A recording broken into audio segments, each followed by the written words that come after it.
Bismillahirrahmanirrahim. Alhamdulillahirabbil alamin. Wassalatu wassalamu ala asyrafil anbiya'i wal mursalin wa ala alihi wa sahbihi ajma'in. Subhanaka la ilma lana illa ma 'allamtana innaka antal alimul hakim. Ya alim 'allimna min ilmika kama tarda bihi 'anna. Ya halim khalliqna bi khuluqil hilmi wa haqiqna bi haqa'iqil ilmi. Allahumma alimna ma jahilna wa zakkirna ma nassina. Allahumma yassir wa la tu'assir wa tammim bil khair, amma ba'd. Para hadirin yang dihormati sekalian, alhamdulillah kita syukur pada Allah kerana sekali lagi kita diberi peluang oleh Allah untuk kita meneruskan perbincangan tentang mengenai perkara-perkara yang perlu kita masukkan dalam hati kita. Ada perkara yang kita kena keluarkan daripada hati kita dan ada perkara yang kita kena masukkan dalam hati kita. Yang keluarkan ni maksudnya kita buang segala penyakit-penyakit yang biasa bersarang dalam tubuh badan kita, macam dengki, cemburu, khianat dan sebagainya. Yang ni penyakit ni kita kena buang dalam tubuh badan kita. Kemudian yang kena masuk dalam tubuh badan kita ni ada beberapa perkara yang penting lah. Yang pertamanya kita sebut dahulu ialah keyakinan kita pada Allah. Mesti kita sentiasa menetap dalam jiwa kita, dalam hati kita ni kena kuat keyakinan kepada Allah. Kemudian keikhlasan, kita diajar supaya jadi ikhlas. Kemudian kita diajar supaya dalam keadaan sentiasa pada diri kita ni sentiasa tambah tambah yang disebut dengan kekuatan jiwa kita yang tersendiri. Kita ada lebih kurang 12 perkara. 12 perkara ni termasuklah kita diajar supaya sentiasa dalam keadaan yang as-sidqu. As-sidqu ni maknanya sentiasa berlaku benar dalam hidup kita. Jangan tak serupa bikin, dipanggil demikian. Dalam diri kita ni ada dalaman kita ni kadang-kadang kita perasaan kita lain tapi luaran kita lain. Ini dia panggil tak as-sidqu. As-sidqu ni mesti sentiasa wujud pada diri kita. Bagaikan Abu Bakar As-Siddiq. Senang ceritanya. Abu Bakar ni walaupun perkara yang berlaku pada Rasulullah dalam keadaan yang luar daripada akal pemikiran manusia, peristiwa Isra' wal Mi'raj Rasulullah, tapi Abu Bakar lah orang yang pertama yang as-sidqi. As-sidqu ataupun as-sidqi ni berlaku kepada Abu Bakar. Abu Bakar ni orang yang yakin dalam hidup dia. Dalam diri kita ni kena begitu. Dalam diri kita, jangan kita ni kadang-kadang kita ni dalam hati kita ni lain, luaran kita ni lain. Orang kita ni senang ceritanya jadi munafik, senang ceritanya. Depan senyum je, tapi belakang kita nak mula nak rasa tak selesa. Ramai orang kita begitu. Kadang-kadang kita memaksa diri kita untuk menjadi munafik. Na'udzubillah min zalik. Kita yang memaksa diri kita jadi munafik. Jangan. Islam dia tak nak macam tu. Islam dia nak dalam hidup kita ni berlaku benar dengan Allah. Berlaku benar dengan Allah ni maknanya kita ni sentiasa sama. Yang kita fahami dengan yang kita amalkan dalam kehidupan kita tu sama pada diri kita. Ini kena ada pada setiap jiwa di kalangan kita ni. 3. Yang keempat, kita kena ada pada diri kita ni zuhud. Zuhud ni sentiasa kitanya rasa dalam diri kita ni untuk kitanya tak rasa tamak. Lawan pada tamak maknanya zuhud. Cukuplah dengan banyak mana yang Allah bagi pada diri kita. Ni menyebabkan kita tak berani nak makan rasuah. Tak berani kita nak menipu orang. Tak berani nak kita jadi dalam hidup kita ni cukup dengan apa yang ada. Zuhud. Kalau kita ni tamak, yang menyebabkan kita ni rasa tak puas hati sepanjang masa dalam diri kita ni. Yang ni bahaya. Dalam Islam dia tak nak kita ni jadi tamak. Tapi Islam dia nak kita ni jadi orang yang zuhud. Orang yang dalam hidup dia sentiasa jaga diri dia, jaga tubuh badan dia daripada apa dia? Daripada ketamakan dalam hidup. Bila kita jadi tamak, menyebabkan akhirnya kita ni hilang integriti. Senang ceritanya. Hilang kekuatan diri. pada diri kita ni. Islam dia nak suruh tanam dalam jiwa kita ni zuhud. Zuhud ni maknanya kita ni rasa cukup. Allah bagi pada diri kita banyak mana pun, kita rasa Alhamdulillah pada diri kita. Demikian juga kita kena ada tawakal. Tawakal yang tinggi kepada Allah. Dalam jiwa kita ni, sentiasa mengikat diri kita dengan Allah. Tawakal ni dengan kalimah wakala.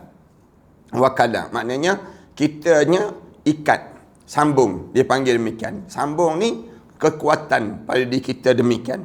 Kemudian kita kena ada dalam diri kita ni rasa cinta pada Allah. Ni di antara perkara-perkara yang mesti ada pada setiap tubuh badan setiap kita ni sendiri. Kemudian kena ada rasa al-khauf wal raja, takut dan juga harap, takwa dan juga wara', syukur, sabar, dan yang akhir bab ni kita belajar tentang muraqabah. Nak suruh kita muraqabah dan musyahadah. Hari ininya kita baru je masuk dalam perkara yang ke-12 yang mesti kita kena masuk dalam jiwa kita, iaitu taubat yang berterusan. Taubah al-mustamirrah. Taubat yang berterusan. Taubat ni lah yang kita sedang bincangkan. Apa maksud taubat? Maknanya gambaran taubat ni apa dia? Kemudian kita baru sebut tentang hakikat taubat dan batasan dalam perbincangan taubat. Taubat ni macam mana? Apa benda yang taubat tersebut? Sampailah pada hadis Rasulullah sallallahu alaihi wasallam. Hadis ni pendek je. Rasulullah sallallahu alaihi wasallam sebut an-nadamu taubah. Bila kamu menyesal, itu tanda kamu taubat. Rasulullah sallallahu alaihi wasallam sebut demikian. An-nadamu taubah. Bila kamu menyesal, tanda kamu sedang bertaubat. Nak sebutnya gambaran batasan taubat ni. Kalau kita tanya, taubat tu dibataskan kat mana? Kalau kita tanya, macam mana kita boleh gambarkan orang taubat? Salah satunya, bila kamu menyesal. Bila kamu menyesal, Rasulullah sallallahu alaihi wasallam sebut at-taubah. Itu menunjukkan kamu ni taubat. Mengapa penyesalan itu dapat dikatakan sebagai taubat? Kita akan tanya balik. Mengapa menyesal itu dianggap taubat? Lalu dijawab oleh tuan kitab kita ni, sebabnya ialah kerana penyesalan itu tentu ada hubungannya dengan adanya ilmu. Orang yang menyesal ni, kenapa datang menyesal? Kerana kita tahu, kita ada ilmu dah. Kalau kita tak ada ilmu, takkan kita nak menyesal dalam hidup kita. Ni dia akan berkait pada diri kita. Dan ini yang merupakan penyebab tumbuhnya yang disebut dengan buah yang berupa sesalan hati tadi. Kesan daripada kita ada ilmu, kita tahu yang menyebabkan kita ni akan yang menyebabkan kita ni menyesal. Menyesal kita. Kita tahu lah kan. Dulu kita tak tahu, sekarang kita tahu.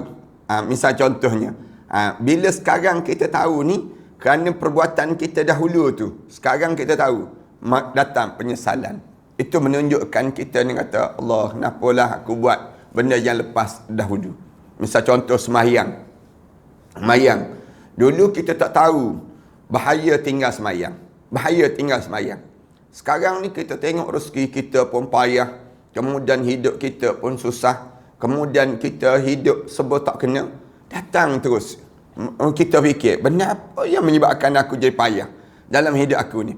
Kita kata, aku tinggal semayang dulu ni. Mesti aku buka aurat dahulu ni. Mesti aku buat dosa dahulu ni. Jadi kita pun baru tahu, kesan dia sekarang. Bila kesan dia sekarang tu, ilmu kita lah. Ilmu baru dalam hidup kita. Kerana aku buat yang tu lah yang menyebabkan jadi begini. Kalau tidak kerana aku buat yang tu dulu, mesti tak jadi macam ni. Ni dalam hidup kita. Ni ilmu dalam hidup. Ya Allah bagi ilmu dalam diri seseorang. Ilmu pada seseorang. Kemudian, di samping penyesalan, tentu ada azam ataupun kehendak yang teguh. Dalam penyesalan tadi, mesti kita berazam. Berazam apa dia? Dan juga kehendak yang teguh, yang pasti mengikuti. Kita mula berazam. Aku mulai daripada sekarang ni, aku tak boleh dah tinggal solat. Aku mulai daripada sekarang ni, aku ni tak akan lagi dah buat maksiat macam dulu. Ni kerana dosa aku ni yang menyebabkan aku jadi macam ni. Ni kita pun menyesal. Kenapa menyesal? Kerana waktu mana dahulu kita tak peduli tentang perkara demikian. Sekarang baru kita tahu kesan dia. Yang menyebabkan kita pun berazam, mulai daripada sekarang ni aku tak akan buat lagi benda-benda yang macam dahulu lagi. Kesan ilmu lah. Dulu kan kita ni tak tahu. Kita ni kalau makan gula banyak kena penyakit kencing manis. Misal contohnya. Sekarang kita pun baru perasan, oh makan gula banyak ni jadi kencing manis ni. Kita pun mula menyesat, berazam. Mulai daripada sekarang tak ada dah gula-gula dalam hidup aku. Ni cara kitanya, berazam. Dulu kita tak tahu yang kita ni kalau kita makan makanan laut ni kena gaut. Rupa-rupanya sekarang ni kena gaut, kena macam-macam gaya pada diri kitanya. Mulai sekarang kita berazam, aku tak akan lagi banyak makan makanan yang dahulu lagi. Ni azam, dia panggil demikian. Kesan daripada mana? Kesan daripada kita mula menyesal dalam diri kita. Boleh kan? Dan kita boleh faham tu maknanya taubat tu jadi begitulah dalam hidup seorang. Dan berupa taubat yang benar, bahkan itulah yang mendampinginya. Mula kita pun mula bertaubat. Taubat lahum, senang ceritanya. Kita akan mula sebut, sekarang ni aku tak akan buat lagi benda yang sama, yang lepas sebelum daripada ini. Dalam hidup kitanya kita dah mula taubat. Bahkan dia jadi penyesalan itu akan diliputi pada kedua tepinya. Yang kami maksudkan ialah buahnya. Bila kita menyesal, dia datang pada diri kita ni, itu hasil daripada penyesalan tadi. Hasil penyesalan tadi apa dia? Kita akan kembali balik dalam keadaan yang penuh penyesalan kita, dan apa saja yang membuahkan itu. Dengan huraian ini dapatlah kita maklumi mengenai batas taubat. Batas taubat ni senang ceritanya bila datang penyesalan. Tapi nak sebutnya, taubat kita ni Allah bagi peluang, batas dia ialah penyesalan waktu mana kita hidup. Tapi waktu mana, bahasa yang mudah lagi, batas taubat ni sampai bila?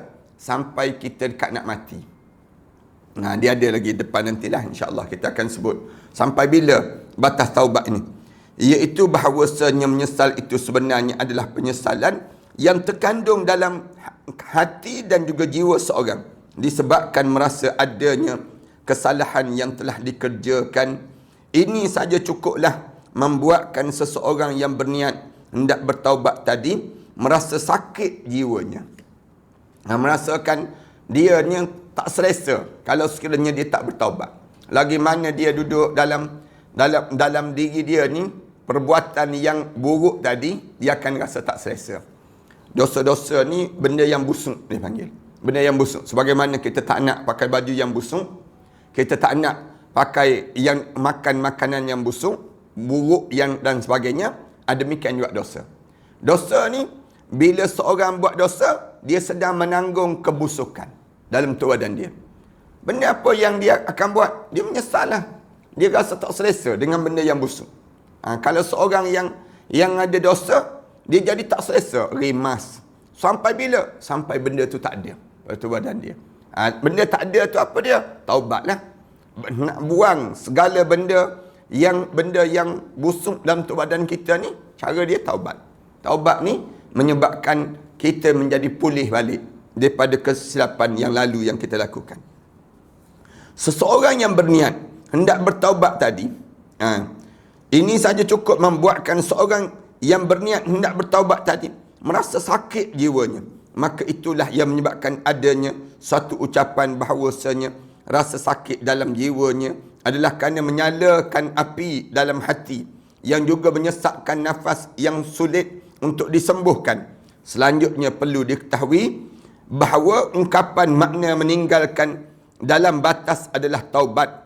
Maka yang dimaksudkan ialah melepaskan seluruh pakaian yang berupa penentangan, yang berupa budi pekerti yang baik, dan sebagai gantinya ialah melapangkan hamparan yang berupa menepati ajaran agama serta melaksanakan semua budi yang luhur lagi terpuji.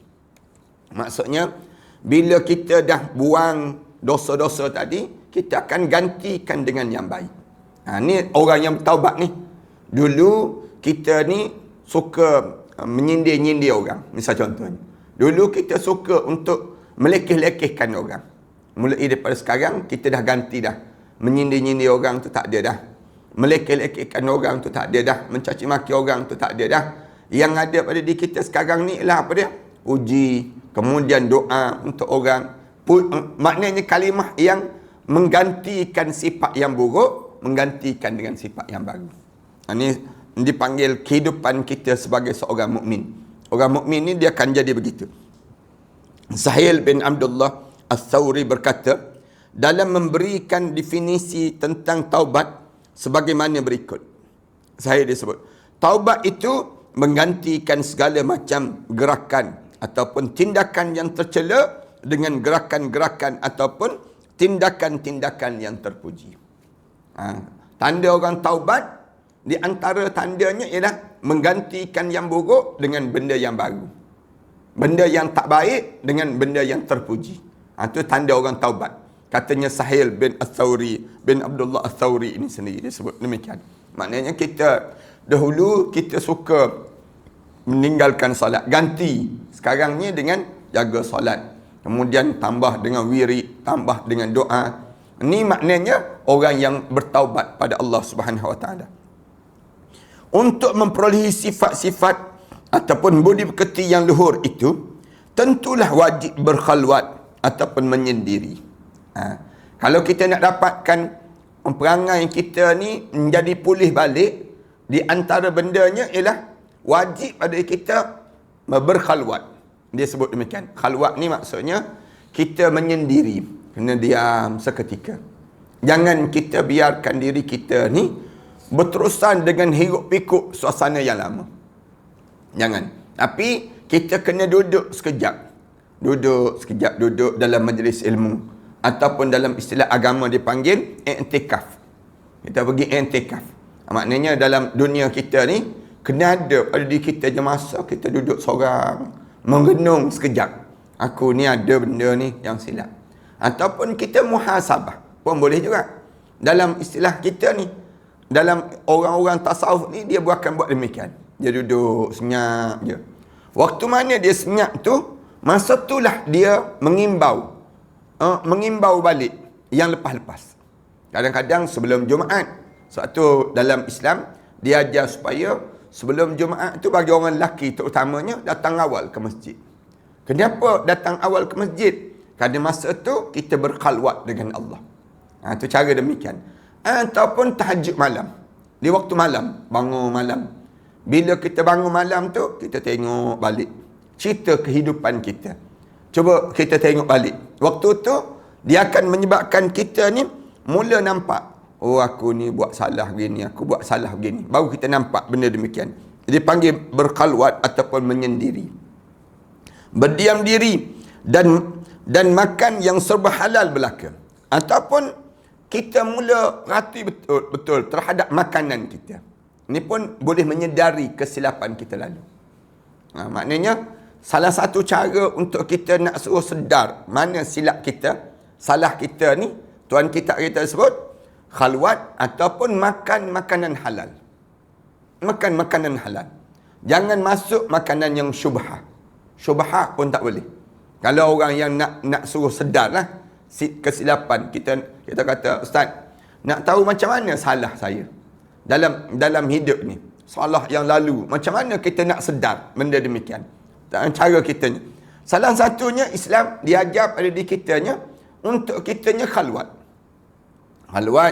Yang kedua, kita ni dalam keadaan yang bukan sekadar khalwat, makan makanan yang halal. Makan, jaga betul-betul makanan. Jangan, cuba kita pastikan, paling tidak kita berapa lama ni Ustaz nak kena jaga? 41 hari. Jaga 41 hari makanan kita. Jangan masuk benda-benda yang syubhah. Jangan makan sembarangan lah. Jangan makan jajan-jajan, senang ceritanya. Jangan makan makanan-makanan yang entah daripada mana. Cuba kita pastikan betul-betul makanan ni makanan halal. Lepas pada tu kita nampak terus kita ada kesilapan dalam hidup kita. Kelemahan. Ni ilmu ni. Jarang kita nak dapat benda-benda yang macam ni pada diri kita. Kecuali kita memula untuk kita perhati balik yang lepas-lepas. Ini orang nak bertaubat. Menyendiri mengandungi makna yang tersendiri. Bukannya enggan bergaul dengan orang ramai, tidak. Bukan kita ni, maksud menyendiri tadi bukan ertinya kita tak bergaul dah dengan orang. Kita duduk seorang, orang datang tegur, tak boleh, aku nak taubat ni. Misalnya. Bukan begitu. Tapi maksudnya menyendiri ni, ada masa yang kita pilih untuk kitanya duduk, kemudian kita merenung diri kita. Itu cara demikian. Bukan maksud tak boleh bergaul dengan orang. Dengan tak nak dengan siapa-siapa dah. Anak, suami, isteri ke tak nak. Jangan. Ana ni nak taubat ni, nak bersih diri ni. Bukan begitu maksudnya. Tapi kitanya bergaul dengan, bukan tidak bergaul dengan orang ramai. Tetapi sekalipun bergaul dan berkumpul, namun hati-hati dalam keseluruhan tindakan. Berhati-hati. Tutur bicara kita, tertib, biar tertib. Cakap kita tu, biar cakap yang betul-betul bermanfaat. Jangan kita cakap sembarangan, sambil lewa, dalam keadaan ha-ha-ha, dekah-dekah, ketawa. Yang menyebabkan kita tak jumpa yang disebut dengan ruang untuk kembali pada Allah. Maksudnya, manakala dilihat bahawa orang ramai menyetujui dan mengerjakan suatu hal yang batil, jangan kita terlibat dengan perkara demikian. Tidaklah mudah terpengaruh dan enggan terperosok dalam kebatilan tadi. Tidaklah terperosok dalam yang disebut dengan kebatilan di kalangan kita, tidak. Tapi kita ni tak masuklah. Bukan maksudnya kita ni jangan sampai peringkat kita terlibat sama dengan benda yang dilarang oleh Allah. Jadi dengan menilik pengertian yang dihuraikan di atas, maka seakan-akan sahil memberikan makna dan termasuk dalam golongan ketiga, yakni taubat adalah menggantikan keburukan dengan kebaikan, baik yang berupa tindakan, ucapan ataupun yang disebut dengan pemikiran. Itu yang digambarkan oleh sahih lah. Sebenarnya dalam masalah sampai di mana batas-batas dan pengertian taubat itu, betul-betul banyak yang menyatakan begini ataupun begitu. Ringkasnya, pendapat mengenai itu banyak sekali. Manakala kita sudah memahami dan pemahaman yang sungguh-sungguh perihal 3 macam makna di atas, bagaimana ketentuan yang pasti dan bagaimana ketertibannya, maka akan mengertilah kita bahawasanya semua yang disebut dalam batas-batas taubat itu benar-benar tidak dapat diringkaskan ataupun diucapan, sebab sekalipun dihuraikan keseluruhan, pasti belum meliputi makna secara tepat dan tidak mungkin dapat terhitung kerana banyaknya. Kemudian keringkasan daripada berbagai huraian di awal tadi ialah bahawa menuntut ilmu pengetahuan mengenai hakikat segala perkara dan persoalan itu adalah lebih penting daripada menuntut lafaz-lafaz yang semata-mata hanya mengerti bunyi perkataan belaka saja. Tidak demikian. Maksudnya tuan kita kata, kalau kita nak huraikan tentang makna ataupun batasan taubat ni, panjang sangatlah. Tak terhurai kalau kita nak hurai. Tapi sebenarnya dia gambarkan pada kitanya ialah bahawa yang paling utama, siapa yang hidup dia dalam keadaan dia jadi hamba Allah, benda yang paling utama dia kena tambah ilmu. Tambah je ilmu. Bila kita ada ilmu, kita tahulah kita perlu taubat, kita perlu kembali kepada Allah. Banyak benda yang perlu kita lakukan dalam kehidupan kita ini. Wajibnya bertaubat dan keutamaannya. Ini baru masuk tajuk. Tajuk yang kedua, di mana kalau kita tanya, hukum taubat ni apa dia, Ustaz? Hukum dia wajib. Wajib. Dan apa kelebihan taubat? Kalau orang tanya, apa dia kelebihan taubat? Banyaklah kelebihan dan keutamaan taubat ini. Yang nak disebutnya, tuan kitab kita ni sebut tajuk ini dengan tujuan nak suruh kitanya hidup dalam keadaan sentiasa bertaubat. Biar sentiasa ada dalam diri kita ni, aku ni buat salah, aku ni buat salah. Ada je benda.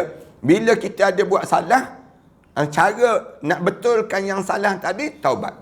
Itu cara dalam Islam. Islam ni dia suruh demikian. Jangan kita ingat, bila buat salah, maka tak ada jalan untuk nak kembali. Tak ada. Lepas tu orang kita, kalau dia buat salah, yang menyebabkan akhirnya, dia nak suruh berganda-ganda bebanan lepas pada sebut. Tak, bukan begitu. Islam dia nak suruh, bila orang ni buat salah, dia kembalikan balik yang dia salah tadi kepada yang sebetulnya. Kemudian dalam keadaan yang demikian, dia telah taubat pada Allah Subhanahu Wa Taala. Selesailah. Mahkamah dunia ni tak. Mahkamah manusia ni, dia kira orang yang buat salah patut dipersorokkan dia dalam penjara ke, dalam bebanan tertentu ke, kadang-kadang melampaui daripada kesalahan dia. Itu tak boleh. Islam dia bukan nak demikian. Islam dia nak yang kamu salah tu digantikan dengan baik sepadan dengan yang tu. Anda buat contohlah yang mudah kan. Misal contoh kes Datuk Seri Najib ni. Misal contohnya. Kes Datuk Seri Najib. Yang dia buat salah. Dia buat salah dan dia pasti dia bersalah. Bersalah katakanlah. Dengan dia telah duit 42 juta masuk dalam akaun dia. Yang kita buat contoh yang mudahnya. Dan dia pun akhirnya dia pun kena dia pasti bersalah sungguh. Duit ni masuk dan dia guna sungguh demikian. Kemudian dia kena denda.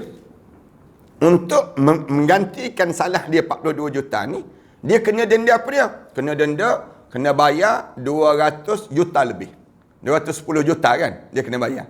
210 juta. Yang masuk dalam akaun dia 42 juta je. Ni undang-undang dunia dia panggil. Bukan sekadar tu, dia pula kena pula penjara selama 10 tahun, 12 tahun. 12 tahun. Kalau kita fikir, logik tak logik? Di sudut imbang tak imbang? Di sudut keimbangan tadi. Cuba cara logik cukup dah pada diri kita. Ni undang-undang dunia.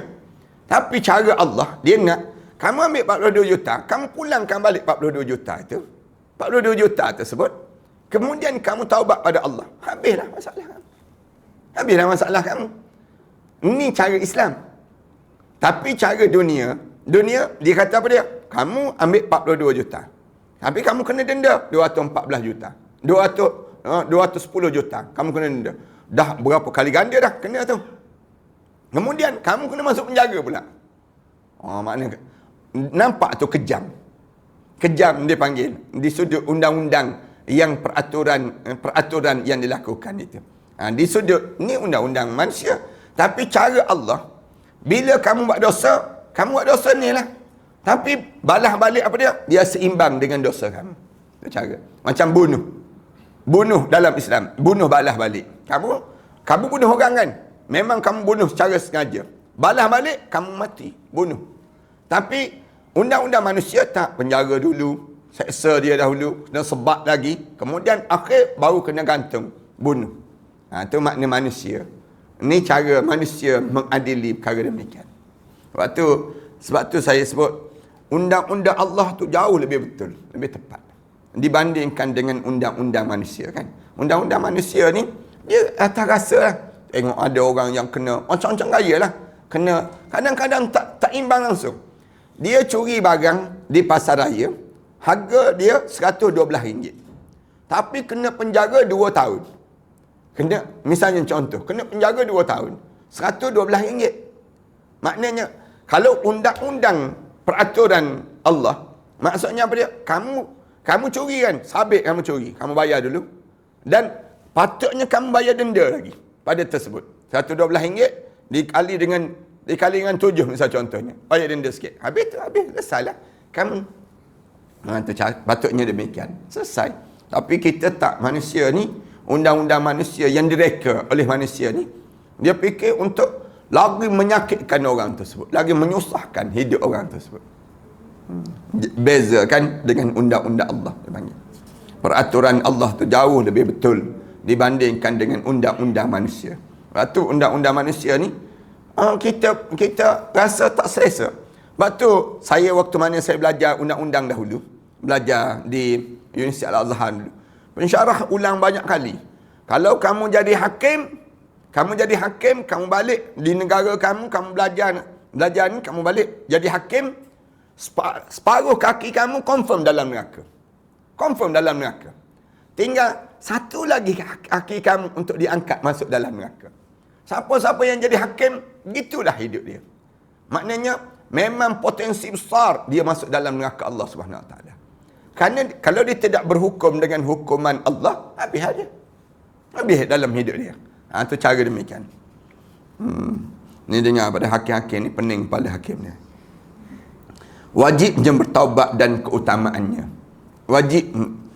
Kiranya sangat perlu kita sentiasa mengetahui bahawasanya kewajipan bertaubat itu sudah nyata sekali dengan melihat dan meneliti beberapa isi yang terdapat dalam hadis dan Al-Quran. Ayat-ayat yang mengetengahkan persoalan itu banyak sekali difirmankan oleh Allah dalam Al-Quran Karim. Dalam hal ini, baiklah kita kutipkan beberapa ayat sahaja yang menunjukkan wajib. Hukum wajib, bukannya hukum sunat-sunat, tidak. Tapi taubat ni hukum dia wajib. Firman Allah Ta'ala di antaranya dalam surah An-Nur ayat yang 31. Wa tubu ilallahi jami'an ayyuhal mu'minun la'allakum tuflihun. Allah sebut, bertaubatlah, wa tubu ilallah, dan bertaubatlah kamu semua. Allah sebut ilallahi jami'an, kamu semua. Allah gunakan maknanya tak kira kamu ustaz ke, kamu yang berhormat ke, kamu datuk ke, kamu Tan Sri ke, kamu apa pun, taubatlah kamu kepada Allah semua sekali. Ayyuhal mu'minun, wahai orang mukmin. Kalau kamu rasa diri kamu mukmin, ayyuhal mu'minun, dengan kamu taubat tu, la'allakum tuflihun. Dengan cara itu mudah-mudahan kamu berjaya. Mudah-mudahan kamu berjaya. Ini cara Allah gunakan dalam kalimah yang menunjukkan wajibnya bertaubat. Ini adalah satu perintah daripada Allah Ta'ala secara umum. Kemudian Allah guna lagi dalam surah At-Tahrim ayat yang ke-8. Allah sebut, ya ayyuhalladzina amanu tubu ilallahi taubatan nasuha. Wahai orang yang beriman pada Allah, taubatlah kamu kepada Allah dengan taubatan nasuha. Taubat yang sebenarnya. Taubat nasuha ni taubat yang sungguh-sungguh dalam hidup kamu. Jangan taubat ringan-ringan saja, tidak. Taubat biasa-biasa saja, tidak. Tapi taubat nasuha, taubat yang sungguh-sungguh dalam hidup kamu. Makna kata nasuha itu ialah murni, bersih. Makna kata nasuha ini artinya dengan penuh keikhlasan hati semata-mata kerana Allah Azza wa Jalla saja dalam taubatnya itu. Dia tidak taubat kerana orang suruh. Dia tidak taubat kerana yang disebut dengan suasana, pada suasana masyarakat taubat semua, saya pun taubat jugalah. Dia buat demikian. Tak. Tapi taubat yang sebenar-benarnya. Taubat yang sungguh-sungguh. Yakni bukan kerana adanya takut. Jangan kerana takut yang menyebabkan kamu jadi taubat tu. Tidak. Tapi kamu taubat sebagai seorang mukmin, ataupun diancam orang dan lain-lain lagi. Bukan. Orang kata pada dia, kalau kamu tak taubat, nescaya kami akan masukkan kamu dalam penjara. Kalau kamu tak taubat, dia pun taubat. Bukan demikian. Bukan dengan kerana suruhan orang. Tapi taubat ni betul-betul hadir daripada hati dia sebagai seorang mukmin. Jadi, lepas ataupun sunyi daripada segala macam percampuran. Maknanya tak terlibat dengan unsur-unsur yang lain bila kamu taubat tadi. Kata ini diambil daripada kata nusuhun. Nushun, yakni artinya menasihati dan sendiri tidak mengulangi perbuatan buruk lagi, berupa kemaksiatan ataupun sebab kelalaian baik yang dilakukan sebelum ini, juga berjanji tidak akan berbuat keburukan lagi yang berupa apa juga sesudah bertaubat itu. Innallaha yuhibbut tawwabin wa yuhibbul mutatahhirin. Allah sebut, Allah suka dengan orang yang bertaubat, dan juga Allah suka dengan orang yang sentiasa membersihkan dirinya daripada perkara-perkara yang kotor itu sendiri. Adapun hadis yang disabdakan oleh Rasulullah sallallahu alaihi wasallam, antaranya ialah yang berikut. Hadis riwayat Imam Bukhari dan juga Muslim. Hadis ini, Allah itu nescaya lebih gembira terhadap seorang hamba yang mukmin daripada seorang lelaki yang turun atau berada di suatu tempat di bumi yang keadaannya tidak memenuhi syarat kesihatan. Lagi dia pula membina siapa yang ada di situ. Orang itu disertai kenderaannya, yang di atas kenderaan itu terdapat makanan dan minumannya. Ini cerita Rasulullah sebut. Allah suka dengan ada seorang lelaki, cerita dia, lelaki Yang dia ni pula dalam keadaan yang dia ni turun daripada tempat yang tinggi. Kemudian dia pula berjalan di padang pasir, disertai kenderaan. Yang ada atas kenderaan itu terdapat makanan dan minuman. Lalu ia meletakkan kepalanya di atas bumi. Dia tertidur. Rasulullah ceritanya. Kemudian dia tertidur secukup-cukupnya. Bila dia bangun, sedangkan kenderaannya telah tiada. Tengok. Dia bangun-bangun, tak ada siapa pun dengan dia. Kenderaan tak ada dah. Binatang tunggangan dia tu tak ada dah. Kemudian makanan atas tunggangan itu. Kemudian segala ada atas tunggangan itu. Dan hilang daripada pandangannya. Dia terus mencarinya. Rasulullah cerita, orang ni sibuk cari. Kat mana yang binatang tadi. Sehingga ia terkena teriknya matahari yang panas. Letih sangat dia. Kerana apa dia? Kerana dia mencari binatang tunggangan tadi. Kemudian dan ia amat sangat dahaga sangat. Orang ni dahaga. Dahlah tengah panas atau sampai dalam keadaan yang kritikal sangat pada dirinya. Rasulullah cerita. Kemudian sesuai dengan apa yang dikehendaki oleh Allah, setelah kecewa, dia di saat itu berkata, biarlah aku akan kembali saja ke tempat semula, sebab memang sudah agak jauh pemergiannya ketika mencari kenderaannya tadi. Aku akan kembali ke tempat yang aku tadi tertidur di situ, dan biarlah pula aku di situ sampai aku meninggal dunia. Dia sebut, tak apalah, aku pergi balik cari tempat yang aku tertidur tadi, kemudian aku mati pun tak apalah. Dia sebut demikian. Dia dalam keadaan sebegini. Orang tersebut kemudian meletakkan kepalanya dan berniat akan mati di situ. Orang tu cari tempat tu, kemudian jumpa balik tempat tidur dia tadi, yang kehilangan kenderaan dia tadi. Rasulullah cerita, dia pun letak kepala di situ. Dia letak kepala tu, dia kata mati dah ni.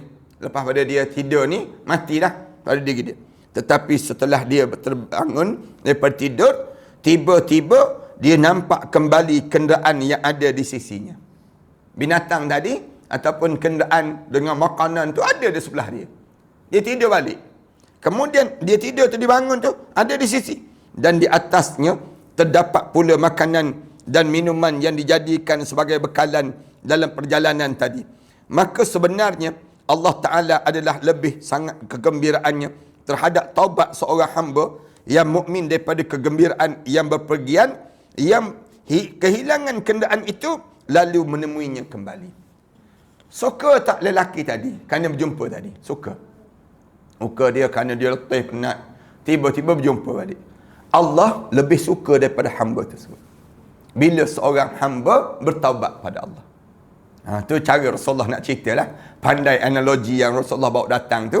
Cerita pada diri kita ni bagaimana sukar dan payahnya seorang tersebut dengan binatang tadi yang adanya makanan dan minuman. Tiba-tiba dia cari-cari tak ada. Tengok-tengok ada balik. Jumpa balik. Bila dia jumpa balik tersebut, dia jumpa balik ni, suka dia. Terjaga tu, tak boleh nak cerita lah. Suka. Gambaran. Macam na'udzubillah min zalik lah. Kita kan. Kita ni kalau sekiranya barang kita yang kita sayang hilang. Carilah, misal contohnya kenderaan kita. Kita berjalan, pergi jauh. Sampai dekat, kita pergi berjalan ni, tempat yang tak pernah kita pergi. Misal contohnya. Farhan sekian, katakanlah Farhan sekian pergi ke Sabah. Negeri yang luas.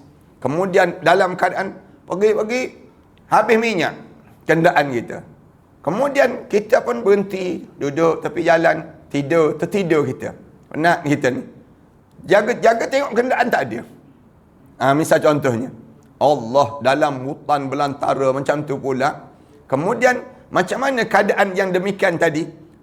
Cari, tiba-tiba tertidur kita cari. Jalan letih seorang-seorang. Kemudian jaga daripada tidur kita, tengok ada balik kenderaan kita. Penuh pula minyak dalam kenderaan tadi. Allah suka tak boleh nak cerita. Orang yang di lautan misal contohnya. Dia bawa bot dia sampai ke tengah lautan. Kemudian tiba-tiba habis minyak. Nak buat macam mana? Hanya dia di atas, di tengah lautan. Habis minyak kenderaan yang disebut bot dia tadi. Kemudian dia start tak hidup. 2-3 hari dia di atas lambungan ombak tadi. Tiba-tiba satu hari dia start balik, hidup tu penuh pula minyak dalam enjin dia. Waktu tu dia suka tak boleh nak cerita. Hidup kembali dia panggil. Ni nak gambaran demikian. Allah lebih suka daripada hamba yang suka keadaan yang demikian. Allahu Akbar. Kita tengok banjir tu kan. Banjir yang berlaku dekat Pakistan tu. Yang terkapal tenggelam timbul. Orang dalam banjir tadi. Tiba-tiba datang bot, pergi pegang dia, ambil dia naik atas bot tadi. Suka dia ni Allah saja yang tahu. Kerana dia dah mati dah. Atuknya mati dah, dia tenggelam timbul. Tiba-tiba datang orang sambar, ambil yang disebut tangan dia, naik ke atas bot ini sendiri. Allah lebih suka daripada hamba Allah Ta'ala. Sukanya dalam keadaan demikian. Kita ni kan tidur bangun-bangun, datang polis bawa surat watikah, kamu dilantik menjadi yang di-Pertuan Agong saja. Allah suka tak boleh nak cerita ni. Nak gambarkan jadi yang Pertuan Agong kita. Mula bayang macam mana rupa kita, letak dengan tengkoloknya, dengan mula kita suka. Allah lebih suka daripada yang tu. Tak nak sebutnya gambaran demikian. Agung tu pun suka dia jadi agung. Demikianlah Allah lebih suka daripada suasana yang ada pada seorang ini sendiri.